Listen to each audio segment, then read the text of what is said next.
अस्सलाम वालेकुम।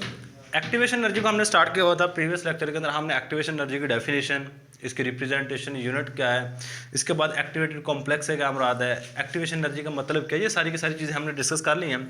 आज जो चीज़ हमने डिस्कस करनी है है ग्राफिकल रिप्रेजेंटेशन। अब देखें हमारे पास जो एक्टिवेशन एनर्जी है वो रिएक्शन के हवाले से डिस्कस कर रहे हैं। अगर मैं किसी भी रिएक्शन की बात करता हूँ तो रिएक्शन दो तरह के होते हैं। हम यहाँ पे ग्राफिकल रिप्रेजेंटेशन भी दो तरीकों से एक्सप्लेन करेंगे। एक होगी हमारे पास graphical representation for exothermic reaction और एक ग्राफिकल रिप्रेजेंटेशन होगी एंडोथर्मिक रिएक्शन के लिए। दो तरह की हमारे पास रिप्रेजेंटेशन होगी। हमारे पास सबसे पहले हेडिंग दे दो एक्सोथर्मिक रिएक्शन। एक्सोथर्मिक रिएक्शन के लिए मैं ग्राफिकल रिप्रेजेंटेशन करने लगा। बड़ी सिंपल सी है, इसको थोड़ा सा गौर करते जाइएगा, आसान सा काम है। अब देखो आप ना ग्राफ अगर सही बना रही है ना, बाकी चीज़ें लिखनी कोई मुश्किल बात नहीं है। आपका ग्राफ बनता है कुछ इस तरीके से। यहाँ पे आपने एनर्जी लेनी होती है। यहाँ पे सपोज कर लो एक्टिवेशन एनर्जी या पोटेंशियल एनर्जी, जो मर्जी लिख लो, वो आपकी मर्जी है। सिर्फ पोटेंशियल एनर्जी भी एनर्जी है, एक्टिवेशन एनर्जी लिखना चाहते हो एक्टिवेशन एनर्जी लिख लो, वो आपकी मर्जी है, ये मैटर नहीं करता। अब यहाँ पे जब हम ग्राफ बनाएंगे किसके लिए, एक्सोथर्मिक रिएक्शन के लिए, तो ये चीज़ आपकी सबसे ज़्यादा इंपॉर्टेंट होगी। वो ये है कि आपके एक लाइन यहाँ बनानी है, एक लाइन जो दूसरे वाली होगी वो नीचे बनानी है। बस ये चीज़ सबसे इंपॉर्टेंट है। क्यों एक ऊपर बनानी है एक नीचे बनानी है? मैं कहता हूँ हमारे पास एक रिएक्शन है, उसमें हमने रिएक्टेंट ली, ये हमारे पास जो लाइन होगी ये रिएक्टेंट को रिप्रेजेंट करेगी। ये किसको रिप्रेजेंट करेगी? रिएक्टेंट को। और ये वाली चीज़ किस चीज़ को रिप्रेजेंट करेगी? प्रोडक्ट को। किस चीज़ को रिप्रेजेंट करेगी? प्रोडक्ट को। अब होता यह है कि हमारे पास जो रिएक्टेंट होते हैं ये कन्वर्ट होते हैं हमेशा प्रोडक्ट में। किस में कन्वर्ट होते हैं? हमेशा प्रोडक्ट में। और आपने इस तरह की छोटी सी पहाड़ी बनानी है दरमियान में, सही है, इस तरह की थोड़ी सी ऊपर करके, क्योंकि ग्राफिकल हमारे पास ग्राफ इसी तरह का बन रहा होता है। अब देखो ये मेरे पास रिएक्टेंट है, सही है, ये वाली लाइन, आपने ये वाली लाइन रेड वाली नहीं बनानी है, इसे समझाने के लिए मैं बना रहा हूं। अब यहां से लेके यहां तक जो एनर्जी देनी पड़ेगी, इस चीज को हम नाम देते हैं एक्टिवेशन एनर्जी का। किसका नाम देंगे? एक्टिवेशन एनर्जी का नाम दे रहे हो। देखो आपका रिएक्शन हमेशा रिएक्टेंट से किसकी तरफ जाता है? प्रोडक्ट की तरफ। यानी कि मुझे ये वाली पहाड़ी चढ़ानी पड़ेगी। अगर मैं किसी चीज़ को रोल करता हूँ, पहाड़ी के ऊपर लेके जाना चाहता हूँ, तो मुझे यहाँ से एनर्जी लगा के यहाँ तक तो खुद लेके जाना पड़ेगा। आगे से ये चीज़ खुद ब खुद ही मूव करनी शुरू कर देती है, खुद ब खुद मूव करना शुरू कर देगी। सही। अब ना एक चीज़ जो ग्राफ होता है ना, इसको पढ़ना बड़ा ईजी होता है, बड़ा एक फन होता है कि मैं कहता हूँ जी ये हमारे पास वाई एक्सिस, इसके इर्द गिर्द मैंने ली हुई एनर्जी, क्या लिया हुआ है? एनर्जी। मैं कहता हूँ यहाँ पे एनर्जी 10 है, यहाँ पे 20 है, यहाँ पे सपोज कर ले 30 है, यहाँ पे 40, ये बेशक ना बनाइएगा, यहाँ 50 है। मैं कहता हूँ ये हमारे पास 50 एनर्जी है, 50 जाओ। अब देखो ये जो प्रोडक्ट की एनर्जी है यहाँ पे कितनी मान रही है? तकरीबन सपोज कर लो ये बन रही है 15, और ये कितनी मान रही है? 50। यानी कि रिएक्टेंट की एनर्जी कितनी है? यहाँ पे रिएक्टेंट की एनर्जी है 50, प्रोडक्ट की एनर्जी कितनी है? 15। दोनों में फर्क कितना आ रहा है? 35। अब मुझे खुद बताना है कि रिएक्टेंट की एनर्जी ज्यादा है, प्रोडक्ट की एनर्जी कम है, बाकी एनर्जी कहां पे जाएगी? देखो मेरे पास कोई बंदा मुझे 50 रुपए दे रहा है, या फिर मुझे 2 गिलास, या चलो एक पूरा गिलास ले लो, मुझे पूरा गिलास पानी का भर के दे रहा है, पूरा गिलास, लेकिन मुझे तलब है सिर्फ इतना पानी की, मैं इससे ज्यादा पानी नहीं पीना चाहता, तो मैं इतना पानी पीऊंगा, बाकी क्या करूंगा? रख दूंगा, जाया कर दूंगा। सही। अब यही काम यहाँ पे होता है कि आपका रिएक्टेंट से प्रोडक्ट में चेंज होने के लिए एनर्जी, देखो यहाँ पे 50 है रिएक्टेंट की, प्रोडक्ट की 15 है, बाकी फर्क इन दोनों में कितना आ रहा है? 35 का। ये जो 35 का फर्क आ रहा है ये रिएक्शन से बाहर की तरफ मूव करती रहती है। क्या होती है? रिएक्शन में बाहर की तरफ मूव करती है। That's why it is known as a exothermic reaction. क्योंकि रिएक्टेंट की एनर्जी क्या है? ज्यादा है, प्रोडक्ट की एनर्जी क्या है? कम है, जिसकी वजह से प्रोडक्ट की एनर्जी कम होने की वजह से बाहर की तरफ मूव करती रहती है। अब यही बात हमने यहाँ पे ग्राफिकल रिप्रेजेंटेशन बतानी है कि आपकी रिएक्टेंट की एनर्जी ज़्यादा होती है, प्रोडक्ट की एनर्जी कम होती है। सही है। रिएक्टेंट की एनर्जी ज़्यादा होने की वजह से यहाँ पे एनर्जी कुछ ना कुछ अमाउंट में रिलीज होती है, इसलिए हम इसको एक्सोथर्मिक रिएक्शन कहते हैं। ये सिंपल सी बात है, आपने यहाँ पे एक्सप्लेन करनी है। अब यहाँ पे हमने इसके बारे में चंद एक बातें लिखनी है कि जिस तरह रिएक्शन प्रोसीड होता है, रिएक्टेंट की एनर्जी कैसी होती है, प्रोडक्ट की एनर्जी कैसी होती है, ये वाली सारी की सारी बातें लिखेंगे। चलो, the activation energy graph, the EA graph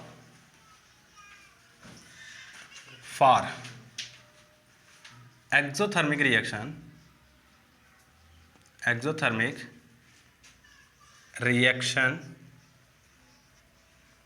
explain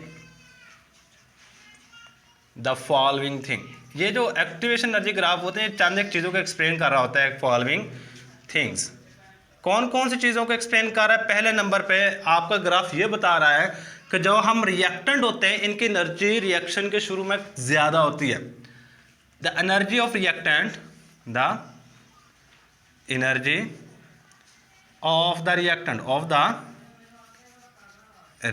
जो रिएक्टेंट की एनर्जी होगी वो क्या होगी? इज ग्रेटर, ये ज़्यादा होती है, is greater than the product की निस्बत रिएक्टेंट की एनर्जी क्या होती है? यहाँ पे देख लो कम होती है और रिएक्टेंट की ज़्यादा होती है। इसी वजह से एक्सोथर्मिक रिएक्शन में कुछ ना कुछ अमाउंट में एनर्जी रिलीज होती है। सही है? Some amount of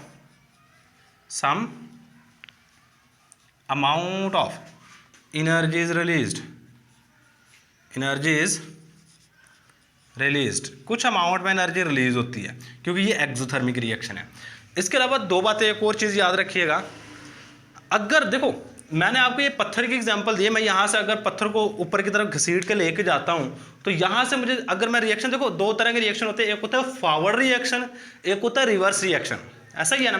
forward reaction क्या होता है? ये हमारे पास रिएक्टेंट है, ये हमारे पास प्रोडक्ट है। ऐसा रिएक्शन जो रिएक्टेंट से प्रोडक्ट की तरफ जाए उसको हम क्या नाम देंगे? Forward reaction. और ऐसा रिएक्शन जो प्रोडक्ट से रिएक्टेंट की तरफ आए उसको हम नाम देंगे रिवर्स रिएक्शन। उसका नाम देंगे रिवर्स रिएक्शन का। अब यहां पे हमने जो गौर करना है ना, देखो अगर रिएक्टेंट से प्रोडक्ट की तरफ जाता है तो आपकी एक्टिवेशन एनर्जी होगी कम, इतनी होगी। अगर प्रोडक्ट से पीछे की तरफ आता है, देखो अगर प्रोडक्ट की लाइन कहां पे? ये वाली। अब प्रोडक्ट से पीछे की तरफ आता है तो यहां पे देख लो एक्टिवेशन एनर्जी ज्यादा है या कम है? यहां पे एक्टिवेशन एनर्जी ज्यादा हो जाएगी। मतलब अगर रिएक्शन फॉरवर्ड डायरेक्शन में जाता है तो एक्टिवेशन एनर्जी कम होगी। अगर रिएक्शन प्रोडक्ट से पीछे की तरफ आता है रिएक्टेंट की तरफ तो वहां पे एक्टिवेशन एनर्जी क्या होगी? ज्यादा होगी।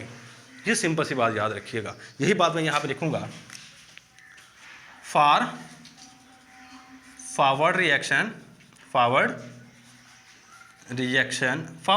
के लिए जो काम होता है forward reaction, the activation energy EA is smaller, while जबकि for reverse reaction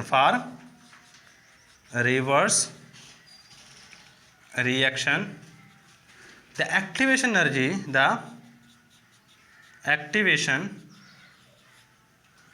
energy is higher. लो जी, ये हमारे पास एक्सोथर्मिक रिएक्शन के लिए ग्राफ हो गया। अब इसके बाद जो सेकंड नंबर पे चीज़ करनी है ना, आपने बेसिकली सिर्फ क्या करना है, ये वाले पॉइंट्स याद रखने हैं और साथ में ग्राफ को याद रखना है। ग्राफ याद रहेगा तो पॉइंट्स याद करने लिखने को मुश्किल बात नहीं होगी। सही। अब इसके बाद मैं क्या करने लगा हूँ, यहाँ पे एक्सोथर्मिक रिएक्शन के लिए हेडिंग नेक्स्ट दो, एक्सोथर्मिक रिएक्शन। सबसे पहले ग्राफ बना के उसको समझ लो। अब इसमें ना काम क्या होता है एक्सोथर्मिक रिएक्शन में, सिर्फ ये वाले जो नीचे इसको ऊपर कर देना है। ये देखो ये ऊपर वाली साइड पे, इसको काम करते हैं नीचे, जो नीचे वाला है उसको ऊपर कर देना, बस ये डिफरेंस है। सही है? फॉर एंडोथर्मिक रिएक्शन ग्राफ हमेशा उसी के दरमियान में जी आपके यहाँ पे पोटेंशियल एनर्जी ले लो। सही है? यहाँ पे रिएक्शन आपका प्रोसीड कर रहा होगा। अब यहाँ पे आपने रिएक्टेंट लेने हैं, ये हमारे पास रिएक्टेंट है, और यहाँ पे आपने प्रोडक्ट ले लो, ये हमारे पास प्रोडक्ट है। अब यहाँ से आपका प्रोडक्ट इस चीज़ में चेंज हो रहा है, ये ग्राफ बनना है। ये क्या हमारे पास यहाँ पे ग्राफ बन गया। अब ना मैं थोड़ी थोड़ी चीज़ें यहाँ पे, अगर ये वाली चीज़ याद कर रहे हैं तो ये वाली चीज़ याद रखनी आसान है। अब देखो अगर मैं एंडोथर्मिक रिएक्शन की बात करूँ, यहाँ पे चीज़ क्या चेंज करनी है, द EA ग्राफ फॉर एक्सो की तरह जगह पे क्या कर देना है, endothermic reaction explain the following things. The energy of reaction is greater than the reactant is greater than the product. greater की जगह पे क्या कर देना है, smaller। देख लो हमारे पास जो रिएक्टेंट्स हैं इनकी एनर्जी कम है, जबकि प्रोडक्ट की एनर्जी क्या है, ज़्यादा है। सिर्फ एक वर्ड चेंज करना है, यहाँ पे ग्रेटर की जगह पे स्मॉलर, पहले पॉइंट में। दूसरे पॉइंट में some amount of energy is absorb, यहाँ पे क्या आएगा, एब्जॉर्ब। दूसरे लफ्ज़ की जो चेंजिंग करनी है, क्यों एब्जॉर्ब होगी, सपोज करो इसकी एनर्जी है 10, क्योंकि ये नीचे है, मैं सपोज कर लो ये 10 है, इसकी 50 है। अब इसको यहाँ से यहाँ पे जाने के लिए 50 जॉल एनर्जी जज़ब करनी पड़ेगी, फिर 50 जॉल एनर्जी होगी। सही है। मैं कहता हूँ जी मेरे पास 10 रुपये हैं, मैं 40 रुपये करना चाहता हूँ, तो क्या करूँगा, किसी से मैं 30 रुपये लेने पड़ेंगे। सही है, किसी से 30 रुपये लेने पड़ेंगे। सही है, तो वो जो 30 रुपये ले रहा हूँ, आप देखो ये एनर्जी की बात कर रहे हैं, 10 से 50 पे जा रही है, तो 50 जाउल पे जाने के लिए 40 जाउल एनर्जी लेनी पड़ेगी। सही है, इसीलिए इसमें हीट जज़ब होती है। क्या होती है, यहाँ पे हीट एब्जॉर्ब होती है। अब यहाँ पे देखो, अगर जहाँ तक आपने हमेशा एक्टिवेशन एनर्जी की बात करनी है, जहाँ से रिएक्शन स्टार्ट हो, जहाँ तक मैक्सिमम आपका ग्राफ जाए। अगर मैं यहाँ पे एक्टिवेशन एनर्जी की बात करूँ तो ये वाली एक्टिवेशन एनर्जी है फॉर फॉरवर्ड रिएक्शन। अगर मैं रिवर्स रिएक्शन की बात करूं, मैंने कहा था रिएक्शन जहां से स्टार्ट हो वहां से टॉप तक जाना है। यहां से टॉप तक जाओगे तो देख लो एक्टिवेशन एनर्जी क्या है, बहुत बड़ी है। इसलिए फॉरवर्ड रिएक्शन के लिए, for forward reaction the EA is larger, EA is higher, higher कर लो या लार्जर कर लो, हायर लो जी। और while for reverse reaction the activation energy is lower या स्मॉलर। ये दो वर्ड चेंज करने हैं। मतलब देख लो हमारे पास अगर रिवर्स रिएक्शन के लिए आते हैं, आपका रिएक्शन यहाँ से देखो, रिवर्स रिएक्शन का मतलब क्या है, प्रोडक्ट चेंज होंगे रिएक्टेंट में, प्रोडक्ट रिएक्टेंट में चेंज होंगे। सो हमारे पास यहाँ से रिएक्शन का ग्राफ स्टार्ट होगा, यहाँ तक एक्टिवेशन एनर्जी होगी। देख लो कौन सी एक्टिवेशन एनर्जी क्या है, ये फॉरवर्ड के लिए, ये है हमारे पास रिवर्स के लिए। रिवर्स के लिए कम आ रही है एनर्जी, देख लो इतनी है, लेकिन फॉरवर्ड के लिए बड़ी है। यानी अगर एक चीज़ याद कर लेते हो तो दूसरी चीज़ याद करना बड़ी आसान हो जाती है। बस जो मेन चीज़ है वो ये है कि एक्सोथर्मिक रिएक्शन में रिएक्टेंट की एनर्जी ज़्यादा होती है, प्रोडक्ट की कम होती है, ये सबसे मेन चीज़ है। और एंडोथर्मिक रिएक्शन में रिएक्टेंट की एनर्जी कम होती है, प्रोडक्ट की एनर्जी ज़्यादा होती है। यही हमारे पास आज के लेक्चर में है। अल्लाह हाफिज़।